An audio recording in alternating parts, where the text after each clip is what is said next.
Dan pemirsa untuk mengetahui apa yang harus dilakukan sebagai solusi terkait banjir yang melanda Jabodetabek, kita telah terhubung dengan pengamat tata kota Nirwono Yoga. Selamat sore Pak Nirwono. Selamat sore Mbak Nadia, apa kabar? Sehat? Sehat Alhamdulillah Pak Nirwono, ini Alhamdulillah. banjir 2025 yang terparah sejak 5 tahun terakhir.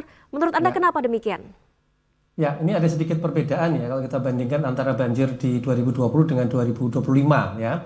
Kalau 2025 ini faktor terutamanya adalah banjir kiriman, di mana di daerah puncak Bogor terutama itu hujannya lebih lebat ekstrim ya, bahkan di angka 232 mm per hari. Sementara kalau ekstrim kan 150 mm per hari, artinya Mhm. jauh di atas angka ekstrim tadi. Nah, dengan curah hujan yang cukup tinggi tadi, itulah kemudian air dari Bogor tadi mengalir paling tidak ke tiga sungai utama ya. Ada Sungai Kali Bekasi, kemudian ke Kali Ciliwung sampai Kali Pasanggahan. Sehingga dampak banjir kemarin sangat terasa di ketiga pemukiman yang berada dekat dengan ketiga kali tersebut. Nah, yang tidak kalah penting pada saat bersamaan sebenarnya Jakarta tidak terlalu hujan lebat, Mbak Nadia, sehingga beberapa kawasan Jakarta sebagian besar justru itu yang jauh dari pemukiman bantaran kali itu Mhm. relatif aman ya. Mhm. Nah, yang perlu kita catat juga, kenapa Bekasi lebih parah? Karena lebih Bekasi kalau dalam kondisi tata ruang yang normal ya, sebenarnya pemukimannya sekarang berada dekat Kali Bekasi merupakan daerah resapan air dulunya, Mbak Nadia.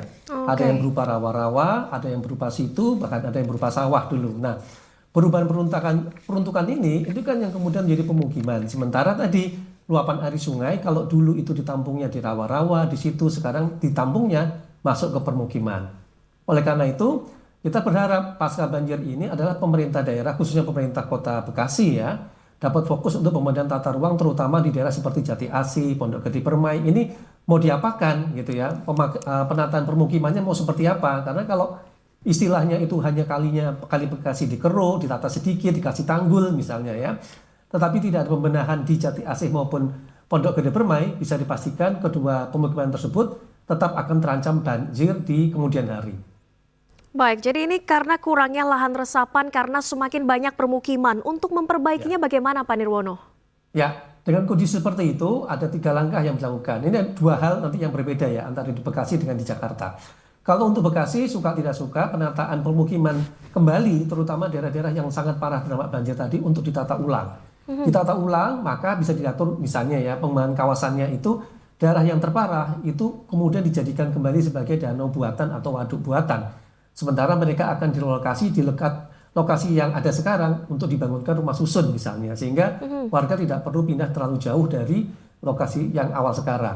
Atau kemudian kedua, jika pemerintah Kota Bekasi ada di sepanjang Kali Bekasi beberapa lahan kosong yang dapat dioptimalkan menjadi danau atau waduk buatan, ini tentu akan lebih baik sehingga luapan Kali Bekasi dapat ditampung dari daerah situ danau embung waduk yang ada. Semakin banyak situ embung danau waduk yang akan disediakan, tentu akan semakin mengurangi debit Kali Bekasi. Ujung-ujungnya tentu tidak akan banyak luberan ataupun luapan air Kali Bekasi ke pemukiman di kemudian hari. Itu untuk kasus Bekasi.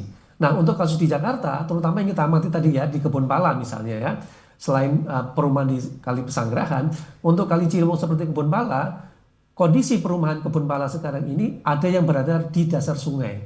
Tidak hanya menempel di bantaran sungai, tapi bahkan ada yang di dasar sungai nih Mbak Nadia. Maka oleh karena itu akan lebih bijak kalau pemukiman-pemukiman yang menempel bahkan di dasar sungai tadi Mhm. penduduknya harus direlokasi. Karena tidak mungkin di istilahnya dibikin rumah panggung ataupun bantaran yang ditata tanpa memindahkan warga yang menempel bahkan di dasar sungai perumahannya tadi. Nah, lokasi ada dua ya.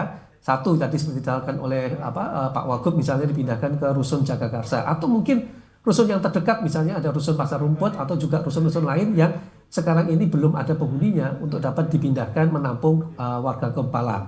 Itu yang pertama alternatif yang paling cepat.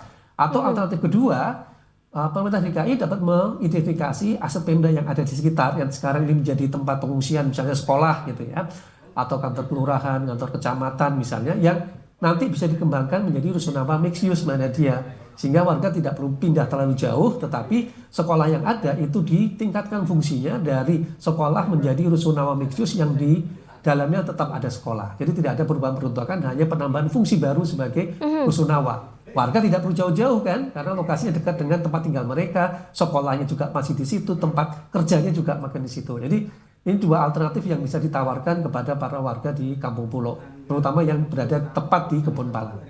Oke, tapi kan tadi yang disebutkan juga ya Pak Nirwono ini akan Ya, membutuhkan waktu untuk menata ulang tata ya, kota. Sementara masih diprediksi cuaca ekstrim akan berlangsung mungkin beberapa hari, beberapa pekan. betul. Solusi mungkin yang paling cepat yang bisa Ya. dilakukan untuk memperbaiki.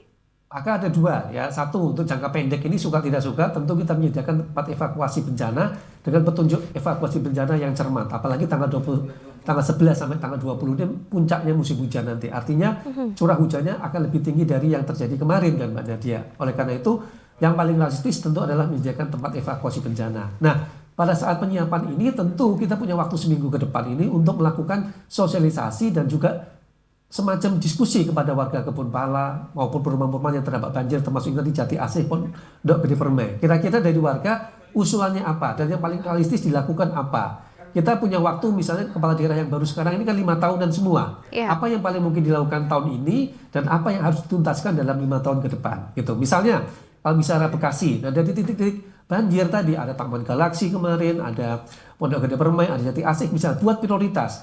Kawasan pemukiman mana yang paling terpadat, yang paling parah terdampaknya, itu dulu yang bisa diselesaikan pada tahun ini misalnya.